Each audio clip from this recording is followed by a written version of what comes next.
24వ కీర్తన 4 నుంచి 6 వచనాల వరకు చదువుకున్నాం.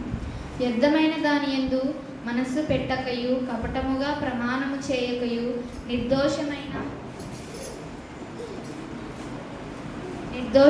చేతులను శుద్ధమైన హృదయమును కలిగి యుండువాడే వాడు యెహోవా వలన ఆశీర్వాదము నందును, తన రక్షకుడైన దేవుని వలన నిత్యమత్వము నందును. ఆయనను ఆశ్రయించువారు యాకోబు దేవా, నీ సన్నిధిని వెదుకువారు అట్టివారే. దేవుడు తన వాక్యమును దీవించునుగా. అందరం తల ఉంచుకున్నట్లయితే ప్రార్థిద్దాం.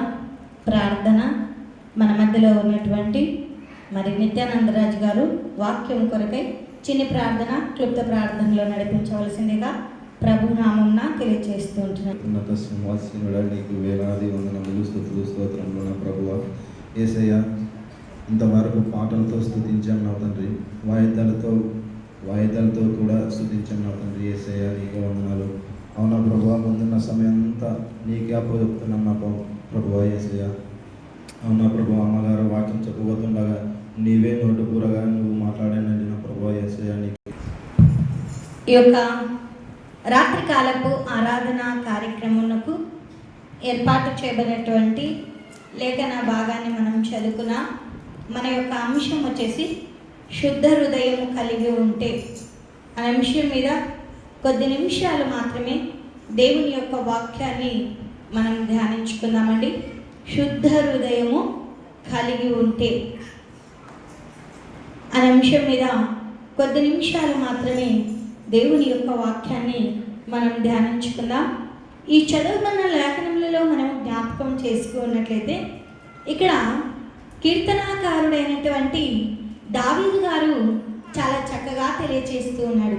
ఏమని తెలియచేస్తూ ఉన్నాడంటే ఒకసారి చదువుకుందామండి. వ్యర్థమైన దాని యందు మనసు పెట్టకయు, కపటముగా ప్రమాణము చేయకయు, నిర్దోషమైన చేతులను శుద్ధమైన హృదయమును కలిగి ఉండువాడే వాడు యెహోవా వలన ఆశీర్వాదము నందును. ఈ చదువుకున్న లేఖనములలో మనం జ్ఞాపకం చేసుకున్నట్లయితే దేని యందు మనసు పెట్టకూడదంట? వ్యర్థమైన దాని యందు మనసు పెట్టకూడదంట. మనం ఏం చేస్తున్నాం? వ్యర్థమైన వాటి యందే మనసు ఉంచుతుంటాం. భూ సంబంధమైన వాటి మీదనే మనసు ఉంచుతూ ఉంటాం. లోకపరమైనటువంటి వాటిపైననే మనసు ఉంచుతూ ఉంటాం. అయితే ఈ చదువుకున్న లేఖనములలో మనం జ్ఞాపకం చేసుకున్నట్లయితే వ్యర్థమైన దాని యందు మనసు పెట్టకయు, కపటముగా ప్రమాణము చేయకయు, నిర్దోషమైన చేతులను శుద్ధ హృదయమును కలిగి ఉండువాడే వాడు యెహోవా వలన ఆశీర్వాదము నందును. ఏ హృదయం అంట? శుద్ధ హృదయం కలిగి ఉండువాడే. నిర్దోషమైన చేతులను శుద్ధమైన హృదయమును కలిగి ఉన్నవారే దేవుని యొక్క ఆశీర్వాదాన్ని, దేవుని యొక్క దీవెనలను, దేవుని యొక్క మేలులను పొందుతారు అని లేఖనములలోనే మనం చూస్తూ ఉంటున్నాం. అందుకోసమే తన రక్షకుడైన దేవుని వలన నీతిమత్వము నందును. దేవుని వలన ఏం పొందుతారంట? నీతిమత్వమును పొందుదురు అని లేఖనములలోనే మనం చూస్తున్నాం. ఆయన్ని ఆశ్రయించువారు యాకోబు దేవా, నీ సన్నిధిని వెతుకువారు అట్టివారే. ఎవరంట దేవుని సన్నిధిని వెతుకువారు? శుద్ధమైన హృదయం కలిగినటువంటి వారు, నిర్దోషమైన చేతులు కలిగినటువంటి వారు, నీతిమత్వము నొందినటువంటి వారు, దేవుణ్ణి ఆశ్రయించిన వారు దేవుని యొక్క సన్నిధిని వెతుకుదురు అని లేఖనములలోనే మనం చూస్తూ ఉంటున్నాం. నిజంగా శుద్ధ హృదయం మనలో ఉందండి? ఉందా? అందుకోసమే ఇర్మియా భక్తుడు చాలా చక్కగా తెలియజేశారు. ఇర్మియా గ్రంథము 17వ అధ్యాయము 9వ వచనంలో చాలా చక్కగా తెలియజేశారు. ఒకసారి చూసుకుందామండి. హృదయము అన్నిటికన్నా ఘోరమైనది, హృదయము అన్నిటికంటే మోసకరమైనది, అది ఘోరమైన వ్యాధి గలది, దాన్ని గ్రహింపగలవాడు ఎవడు? చాలండి, ఎవడును లేడండి. నిజంగా హృదయము అన్నిటికన్నా మోసకరమైనది, దీన్ని గ్రహించేవాడు ఎవ్వరూ కూడా లేరండి. హృదయంలో ఒకటి పెట్టుకొని పైకేమో తీయని మాటలు చెప్తూ ఉంటారండి. అలాంటి వారిని అస్సలు నమ్మకూడదండి. హృదయం ఎలాంటిదంట? బహు మోసకరమైనది, ఘోరమైన వ్యాధి కలది. దాన్ని గ్రహించేవాడు ఎవ్వడు కూడా లేడు. అందుకోసమే మన హృదయము చాలా చెడ్డది అని భక్తుడు చాలా చక్కగా తెలియజేస్తున్నారు. మన హృదయము బహు చెడ్డదని బైబిల్ స్పష్టంగా మనకు చెప్తూ ఉన్నది. మన హృదయము అనేక పాపములకు నిలయము అని కూడా లేఖనములలోనే మనం చూస్తూ ఉంటున్నాం. మార్కు సువార్త 7వ అధ్యాయము 21వ వచనాన్ని 22వ వచనాన్ని ఒకసారి చదువుకుందామండి. మార్కు సువార్త 7వ అధ్యాయము 21వ వచనము 22వ వచనాన్ని చదువుకుందాం. లోపల నుండి అనగా మనుషుల హృదయములో నుండి దురాలోచనలను, జారత్వమును, దొంగతనములను, నరహత్యలను, వ్యభిచారములను, లోభములను, చెడుతనములను, కృత్రిమమును, కామ వికారమును, మత్తరమును, దేవదూషణమును, అహంభావమును, అవివేకమును వచ్చును. ఎక్కడి నుండి వస్తాయంటండి ఇవి? హృదయములో నుండే వస్తాయంట. ఏమొస్తాయంట? చెడుతనం వస్తుందంట, దొంగతనం వస్తుందంట, జారత్వము వస్తుందంట, దురాలోచనలు కూడా హృదయములో నుండే వచ్చును అని లేఖనములలో మనం చూస్తున్నాం. హృదయము అనేక పాపములకు నిలయమై ఉన్నది అని బైబుల్ మనకు చాలా చక్కగా తెలియజేస్తుంది. పాపముతో నిండి ఉన్న హృదయం ఎప్పుడూ కూడా సంతోషాన్ని ఇవ్వదండి. ఇస్తుందా? మనిషికి ఆందోళననే కలగజేస్తుంది. పాపముతో నిండిన హృదయము మనిషికి ఎప్పుడూ ఆనందాన్ని ఇవ్వదు, మనిషికి ఎప్పుడు శాంతిని ఇవ్వదు. పాపముతో నిండిన హృదయములో ఎప్పుడు కూడా సంతోషం అంటూ ఉండదు. మనసు ఎప్పుడూ కూడా ఆందోళనకరంగానే ఏదో ఒక ధ్యాసలోనే ఉంటాడు. అందుకోసమే పాపమును వీడి ఎవరిని వెతకాలంట? దేవుణ్ణి వెతకాలండి. కానీ మానవుడు ఏం చేస్తున్నాడు? పాపములోనే పడి చచ్చేవాడిగా ఉంటున్నాడండి. అందుకోసమే పాపముతో నిండి ఉన్న హృదయము సంతోషాన్ని ఇవ్వదు. పవిత్రమైన హృదయము కలిగి ఉంటే దేవుడు మన జీవితంలో ఊహకు మించిన కార్యములు చేస్తాడు అని లేఖనములలోనే మనం చూస్తున్నాం. కనుక మన హృదయములలో ఒకవేళ తెలుసో తెలియకో ఇంతవరకునో పాపానికి నిలయమై ఉంటే నీ హృదయములో ఎలాంటి చెడుతనం అనేది ఉండకూడదు, ఎలాంటి దురాలోచనలు ఉండకూడదు, ఎలాంటి కృత్రిమములు ఉండకూడదు, ఎలాంటి కామ వికారములు ఉండకూడదు అని లేఖనము మనకు చాలా స్పష్టంగా తెలియజేస్తుంది. అందుకోసమే శుద్ధ హృదయము కలిగి ఉంటే మరి ఏం పొందుకుంటామో ఒకసారి జ్ఞాపకం చేసుకున్నాం. పరిశుద్ధమైన హృదయము కలిగి ఉన్నప్పుడు ఎలాంటి జీవితాన్ని మనం అనుభవిస్తామో కూడా లేఖనములలోనే మనం చూస్తామండి. అందుకోసమే మత్తయి సువార్త 5వ అధ్యాయము 8వ వచనాన్ని ఒకసారి జ్ఞాపకం చేసుకున్నామండి. హృదయ శుద్ధి గలవారు ధన్యులు, వారు దేవుణ్ణి చూచెదరు. ఎవరు ధన్యులంట? హృదయ శుద్ధి గలవారు ధన్యులు. శుద్ధ హృదయము కలిగినటువంటి వారు ధన్యులు. పరిశుద్ధమైన హృదయము కలిగినప్పుడు నువ్వు దేవుణ్ణి చూసే అనుభవాన్ని పొందుకుంటావు. పరిశుద్ధమైన హృదయమే నువ్వు కలిగి ఉండలేనప్పుడు దేవుని యొక్క దీవెనలను, దేవుని యొక్క ఆశీర్వాదములను, దేవుని యొక్క మేలులను మనం పొందుకోలేమండి. అందుకోసమే చదువుకున్న లేఖనములలో మనము జ్ఞాపకం చేసుకున్నట్లయితే ఈ యొక్క ఇక్కడ 8వ వచనం, హృదయ శుద్ధి గలవారు ధన్యులు, వారు దేవుణ్ణి చూచెదరు. అందుకోసమే ఏం హృదయం కలిగి ఉండాలంట? శుద్ధ హృదయమును కలిగి ఉండాలంట. శుద్ధ హృదయం కలిగి ఉంటే దేవుణ్ణి చూస్తాము, ధన్యులుగా మార్చబడతాము అనేది జ్ఞాపకం చే. మన హృదయము శుద్ధ హృదయంగా ఉందండి. పైకేమో పాము చూసారా? పైకి మాత్రం అది బుసకొడుతూనే ఉంటుందండి. అది కూర విప్పిందనుకో దాంట్లో ఉండేది ఎంత? కొంత విషం మాత్రమే ఉంటుంది. అది కాటు మనిషికి ప్రమాదము కలుగుతుంది. మానవుడు చూడడానికి చాలా చక్కగా, అందంగా, మధురమైనటువంటి మాటలను మాట్లాడేవారుగా ఉంటారు. కానీ వాడి హృదయంలో, ఆమె హృదయంలో ఏముందో కూడా గ్రహిస్తామా? పాము కంటే కూడా బహుఘోరమైన వాడు మానవుడండి.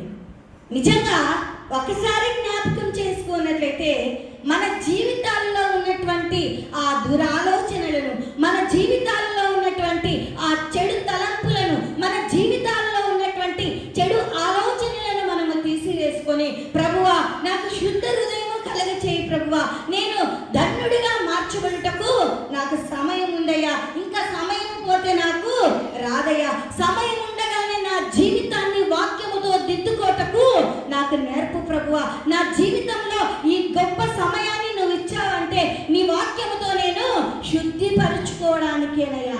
కానీ మనం ఏం చేస్తున్నాం? దీన్ని గ్రహించడం లేదండి.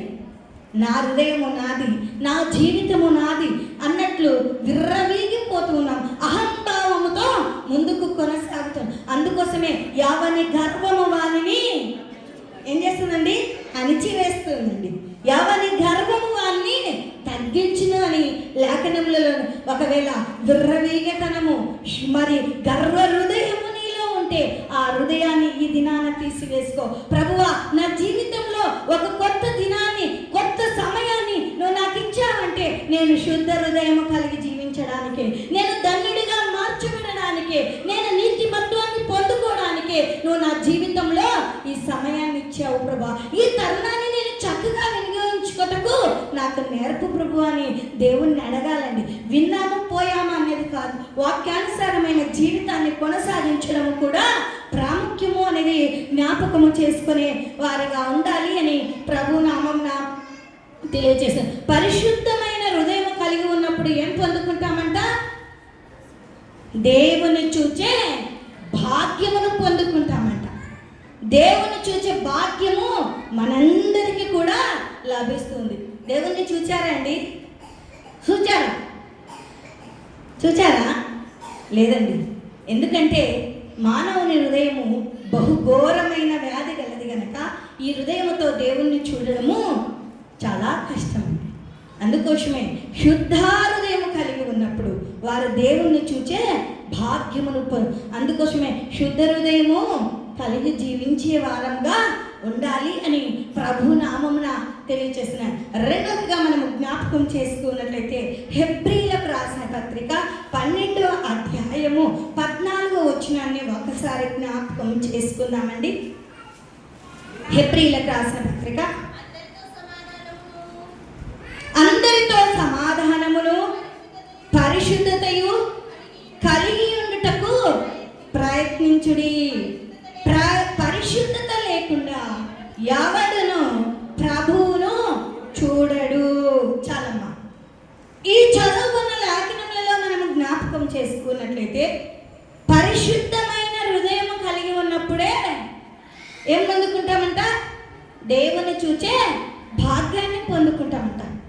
ఎప్పుడు పరిశుద్ధమైన హృదయం వస్తుంది? అందరితో సమాధానముగా కలిసి జీవించినప్పుడు, పరిశుద్ధత కలిగి ఉండుటకు ప్రయత్నించే వారిగా ఉండాలంట. మానవుని జీవితము అపవిత్రమై ఉంటుందండి. మానవుని జీవితము వంకర టింకర జీవితంలో ఉంటుందండి. అందుకోసమే ఇక్కడ పరిశుద్ధత లేకుండా ఎవడును ప్రభువును చూడరు అని లేఖనములలోనే మనం చూస్తున్నాం.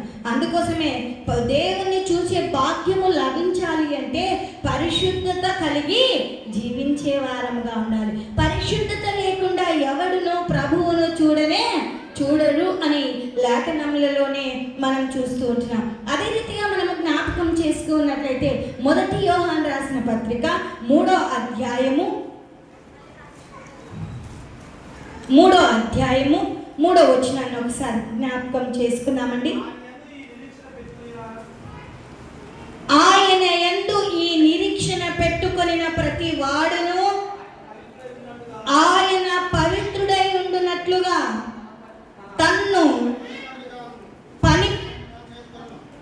తన్ని పవిత్రునిగా చేసుకొనును.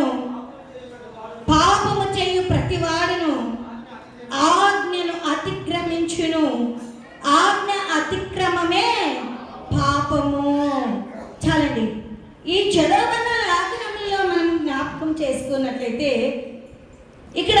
3వ వచనంలో చాలా చక్కగా తెలియజేస్తున్నారు.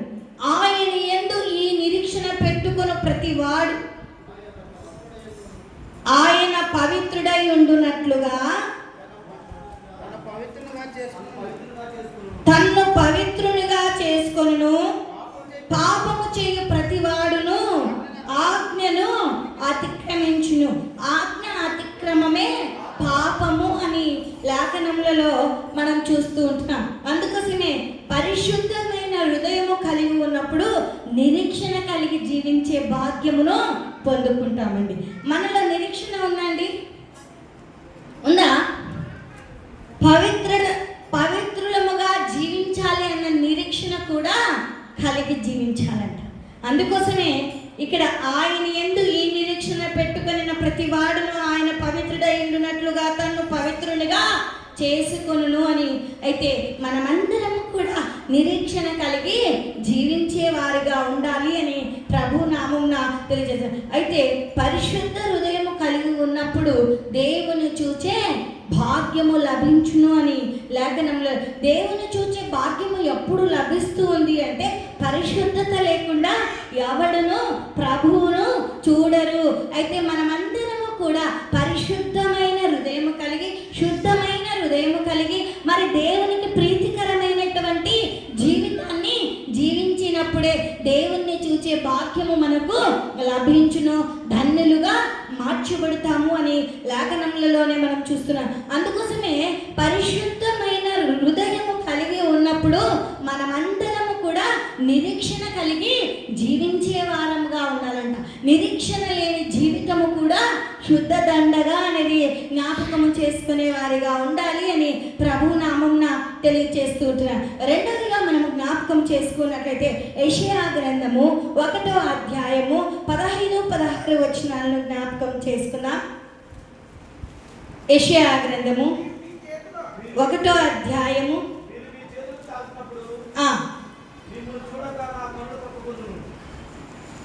మిమ్మును చూడక నా కన్నులు కప్పుకొందును. మీరు బహుగా ప్రార్థన చేసినను నేను వినను. మీ చేతులు రక్తముతో నిండి ఉన్నవి.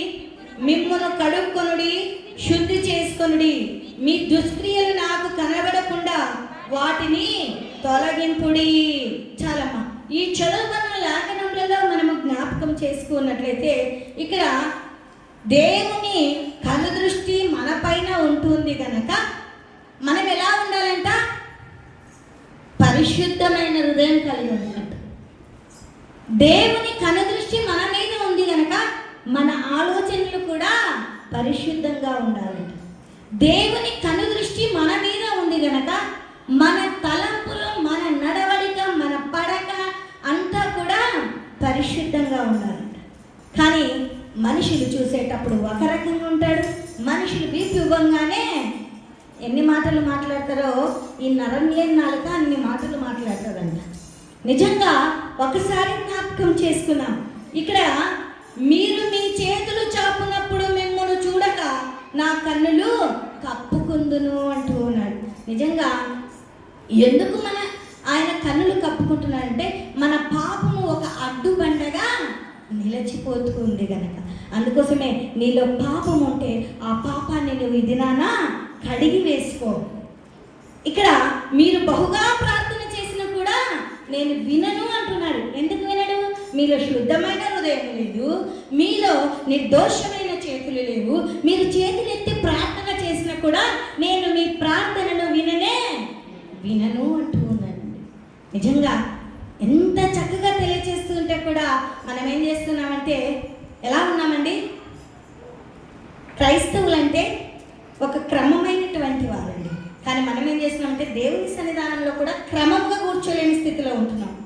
ఎంత ఘోరమో చూడు. ముసలిళ్ళైతే కొద్ది గోడ కనుక్కుంటారు, వయసులే కదా. ఒక్కసారి జ్ఞాపకం చేస్తాం, దేవుని కనుదృష్టి మన అందరి మీద ఉందండి. నువ్వు ఎలా ఉన్నావో, దేవుని సన్నిధానంలో ఏమి ఆలోచిస్తున్నావో, ఎలా నడుచుకుంటున్నావు, ఏ రీతిగా కూర్చుంటున్నావు, ఎలా ప్రార్థన చేస్తున్నావో దేవుడు నిన్ను చక్కగా తేటగా చూస్తున్నాడు. ఆయన కనుదృష్టి లోకమంతటా కూడా సంచరిస్తూ ఉంటుంది. దేవుని సన్నిధానం స్థానంలో పరిశుద్ధమైన హృదయమును కలిగి జీవించాలి. చాలామంది జీవితాల్లో మరి పరిశుద్ధత అనేది లేదండి, క్రమము అనేది కూడా లేదు. క్రమమే లేకుంటే పరిశుద్ధత వస్తుందా? రానే రాదండి. క్రమం ఉండాలి, విశ్వాసం ఉండాలి, దేవుని యందు భయభక్తులు ఉండాలి. అప్పుడే పరిశుద్ధమైన జీవితాన్ని కలిగి జీవిస్తామండి. క్రమము లేని జీవితము కూడా వ్యర్థమే అనేది జ్ఞాపకము చేసుకునే వారిగా ఉండాలి అని ప్రభు నామమున ఒకవేళ ఇంతవరకు ఎలా ఉన్నా పర్వాలేదు, కానీ ఇక నుంచి అయినా, ఈ సమయము నుంచి అయినా, ఈ దినము నుంచి అయినా క్రమమైనటువంటి జీవితాన్ని ప్రభువుకు కలిగి జీవించే వారముగా ఉండాలి అని ప్రభు నామమున తెలియజేస్తున్నాను. అందుకోసమే దేవుని కనుదృష్టి మన అందరి మీద ఉంది గనక మీరు చేతులు చాచినప్పుడు మిమ్మల్ని చూడకుండా ఉన్నట్లు ఆయన కన్నులు మూసుకుంటున్నాడు. నువ్వు మొరపెట్టినా కూడా నీ యొక్క ప్రార్థనను దేవుడు వినడం లేదండి.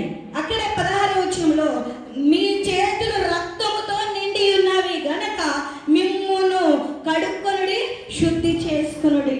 మన చేతులు రక్తముతో నిండి ఉన్నాయి, అపవిత్రతతో నిండి ఉన్నాయి కనుక మనమందరము కూడా శుద్ధి చేసుకునే వారిగా ఉండాలి. మీ దుష్క్రియలు నాకు కనబడకుండా వాటిని తొలగించుకొని, మన చెడు క్రియలను మనము దేవునికి కనబడకుండా తొలగించుకునే వారిగా ఉండాలి అని ప్రభు నామమున తెలియజేస్తూ ఉంటున్నాను. అందుకోసమే పరిశుద్ధమైన హృదయము కలిగి ఉన్నప్పుడు దేవుని కనుదృష్టి నీ నా మీద ఉంటుంది అనేది జ్ఞాపకం చేసుకునే వారిగా ఉండాలి అని ప్రభు నామమున తెలియజేస్తూ ఉంటున్నాను. మరి మూడోదిగా జ్ఞాపకం చేసుకున్నట్లయితే ఎఫెసీలకు రాసిన పత్రిక 5వ అధ్యాయము 5వ వచనాన్ని జ్ఞాపకం చేసుకుందాం. ఎఫెసీలకు రాసిన పత్రిక 5వ అధ్యాయము వ్యభిచారి అయినను, అపవిత్రుడైనను, విగ్రహారాధికుడైనను అయ్యున్న, విగ్రహారాధికుడైన లోబి అయినను క్రీస్తు యొక్కయు దేవుని యొక్కయు రాజ్యమునకు హక్కుదారుడు కానడు సంగతి మీకు నిశ్చయముగా తెలియను.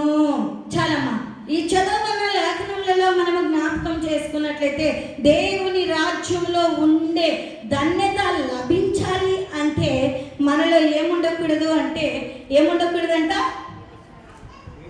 వ్యభిచారి అయినను, అపవిత్రుడైనను, విగ్రహారాధికుడై ఉన్న, లోబి అయినను క్రీస్తు యొక్కయు దేవుని యొక్కయు రాజ్యమునకు హక్కుదారుడు కానడు అని లేఖనములలోనే మనం చూస్తున్నాం. క్రీస్తు యొక్క రాజ్యమునకు హక్కుదారులంగా ఉండాలి అంటే, దేవుని రాజ్యములో ఉండే ధన్యత మనకు లభించాలి అంటే మనలో ఏమి ఉండకూడదు అంటే అపవిత్రమైన జీవితము మనలో ఉండకూడదండి.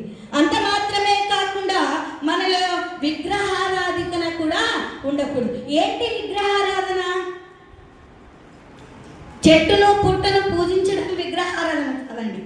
దేవుని కంటే ఏ మనిషినైతే ఎక్కువగా ప్రేమిస్తామో అదే విగ్రహారాధన అండి.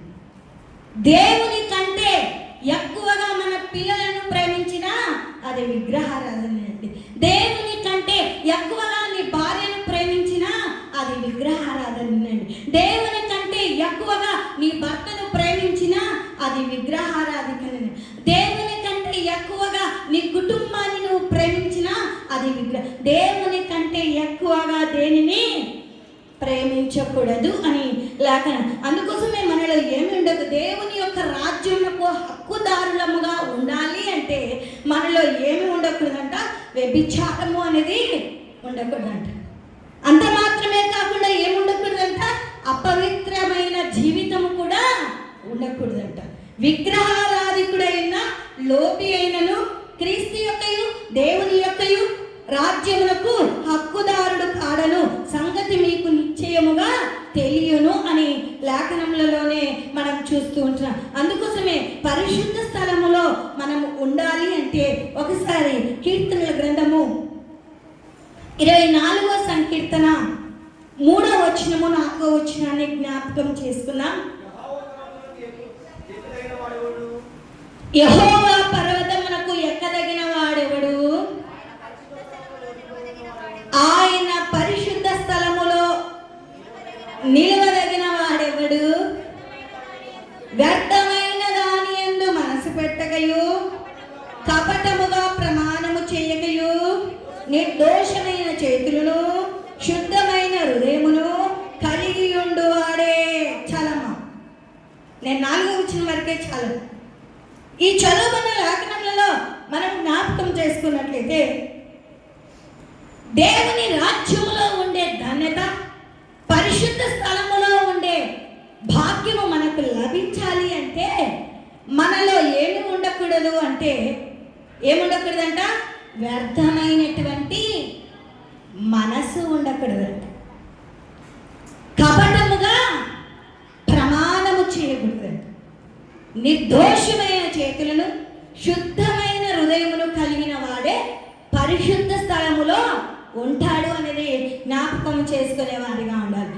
ప్రతి ఒక్కరికి కూడా పరలోక పట్టణం చేరాలని ఆశ ఉంటుందా ఉండదండి? పుట్టిన పిల్లల కానుంచి తల్లి కోరుకుంటే, ప్రభువా మేము ఒకవేళ మరణిస్తే నీ రాజ్యంలో మమ్మల్ని చేర్చుకో. పండు ముసలిదాని వరకు కూడా ఆశ ఉంటుందండి.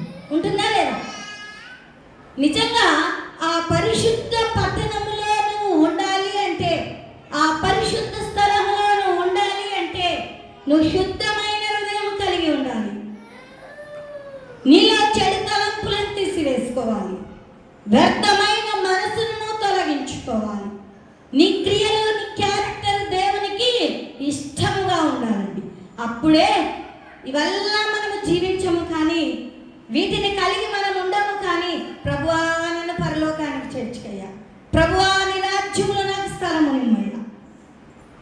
దేవుడు కూడా అడుగుతున్నాడు, నీ జీవితంలో మరొక దినాన్ని నూతనంగా ఇచ్చాడంటే నువ్వు ఇంకా శుద్ధమైన హృదయం కలిగి ఉంటావేమో, నీ వ్యర్థమైన మనసును తీసివేసుకుంటావేమో, నువ్వు నిర్దోషమైన చేతులు కలిగి ఉంటావేమో అని దేవుడు కోరుకోడు. కానీ నువ్వేం చేస్తూ ఉన్నావు? నీ జీవితాన్నే సరి చేసుకోవడం లేదు, కానీ ఆ రాజ్యాన్ని కావాలి, ఆ హక్కులను పొందుకోవాలంటే నువ్వు భూలోకంలో ఉన్నప్పుడు మన యొక్క క్యారెక్టర్ను మనము సరి చేసుకోవాలండి.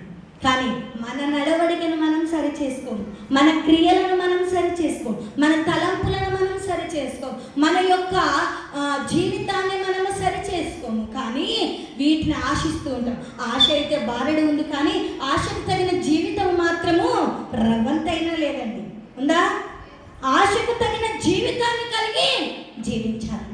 అప్పుడే నీ జీవితాన్ని దేవుడు ధన్యకరముగా మార్చబడతావు. పరిశుద్ధ పట్టణంలో దేవుడు నీకు స్థలమును సిద్ధపరిచేవాడుగా ఉంటూ ఉన్నాడు అనేది జ్ఞాపకం. పరిశుద్ధత ఎలా వస్తుంది అంటే క్రీస్తు రక్తము ద్వారా మాత్రమే పరిశుద్ధత వస్తుందండి. ఏ మనుషుల ద్వారా పరిశుద్ధత రాదు, ఎవరి ద్వారా పరిశుద్ధత రాదు, కానీ క్రీస్తు రక్తము ద్వారా మాత్రమే పరిశుద్ధత వస్తుంది. అందుకోసమే 1 యోహాను రాసిన పత్రిక 1వ అధ్యాయము 7వ వచనంలో చాలా చక్కగా తెలియచేస్తున్న మాటలు ముగించేస్తారండి. ఆయన వెలుగులోనున్న ప్రకారము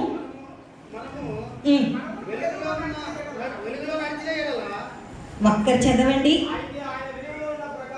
అయితే ఆయన వెలుగులోనున్న ప్రకారము మనమును వెలుగులో నడిచిన యెడల మనము అన్యోన్య సహవాసము గలవారమై ఉందుము. అప్పుడు ఆయన కుమారుడైన యేసు రక్తము ప్రతి పాపము నుండి మనలను పవిత్రులుగా చేయును. పవిత్రత ఎలా వస్తుంది అంటే, పరిశుద్ధత ఎలా వస్తుందంటే యేసు రక్తము ద్వారా మాత్రమే పరిశుద్ధత వస్తుందండి. రెండోదిగా దేవుని వాక్యము ద్వారా మాత్రమే రెఫరెన్స్ రాసుకోండి, ఎందుకంటే సమయం చాలా ఎక్కువైంది కదా. పరిశుద్ధత ఎలా వస్తుంది అంటే దేవుని వాక్యము ద్వారా మాత్రమే పరిశుద్ధత వస్తుంది. ఎఫెసీయులకు రాసిన పత్రిక 5వ అధ్యాయము 27వ వచనంలో అక్కడ చాలా చక్కగా రాయబడి ఉంటుంది అనేది జ్ఞాపకం చేసుకునే వారిగా ఉండాలి. అందుకోసమే పరిశుద్ధాత్మ ద్వారా పరిశుద్ధత వస్తుందండి. 1 కొరింథీయులకు రాసిన పత్రిక 6వ అధ్యాయము 11వ వచనంలో నిజంగా పరిశుద్ధత కలిగి జీవించిన వారు, శుద్ధమైన హృదయం కలగచేయని దేవుణ్ణి అడిగిన వారు దావీదు గారు, దానియేలు గారు మనము బైబిల్ గ్రంథంలో అనేకులు ఉన్నారు, కానీ వీరిద్దరిని మనం జ్ఞాపకం చేసుకున్నట్లయితే కీర్తనల గ్రంథము 51వ సంకీర్తన 10వ వచనంలో శుద్ధ హృదయం కలగ చేయమని దేవుణ్ణి ఎవరు అడుగుతున్నారండి? దావీదు గారు అడుగుతున్నారు. ఒక్క దినమైన నువ్వు దేవుని సన్నిధానంలో ఉన్నావు, దేవుని మందిరంలో ఉన్నావు, ప్రభువా నాకు శుద్ధ హృదయం కలగ చేయలేనా అని దావీదు వలె నువ్వు అడిగావా అండి? అడిగావా? లేదు. ఏం కోరికలు కోరుతుంటాం? ప్రార్థన చేయండి అంటే ప్రభువా నన్ను ఆశీర్వదించు, నా కుటుంబాన్ని ఆశీర్వదించు, నా పిల్లలను ఆశీర్వదించు, నా కుటుంబాన్ని మేలతో నింపు. ఆమేన్. ఇంకంతే. ప్రభువా నాకు శుద్ధ హృదయం కలగ చేయనేనా? దావీదు వలె దేవుణ్ణి అడగాలి. అడుగుతూ ఉన్నావో లేదో ఇది నాన్న నిన్ను నీవు ఆత్మ పరిశీలన చేసుకో. మరి దానియేలు గ్రంథము 1వ అధ్యాయం 8వ వచనంలో అక్కడ దానియేలు కూడా పరిశుద్ధమైన శుద్ధ హృదయం కలిగి జీవించినట్లు మనం చూస్తామండి. నిజంగా అక్కడ ఒకసారి చదివి ముగించేసుకుందామండి. చదువుతారా? దానియేలు గ్రంథము 1వ అధ్యాయము 8వ వచనం. రాజు భుజించుచు భోజనం పానము చేయక ద్రాక్షారసము పుచ్చుకొని తన్ను అపవిత్రపరచుకొనకూడదని దానియేలు ఉద్దేశించి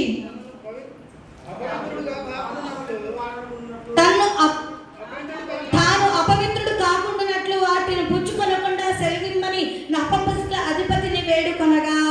చాలండి.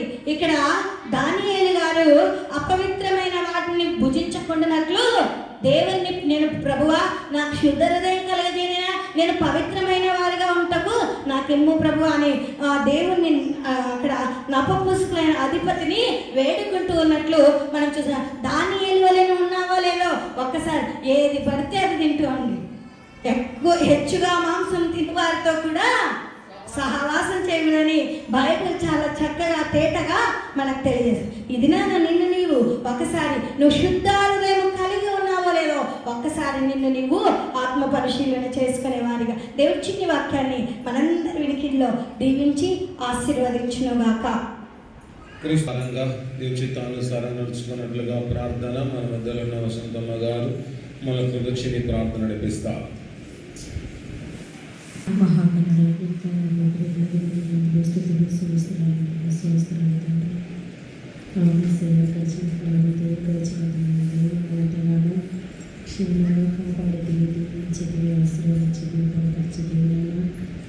స్థుతులు సంవత్సరాలు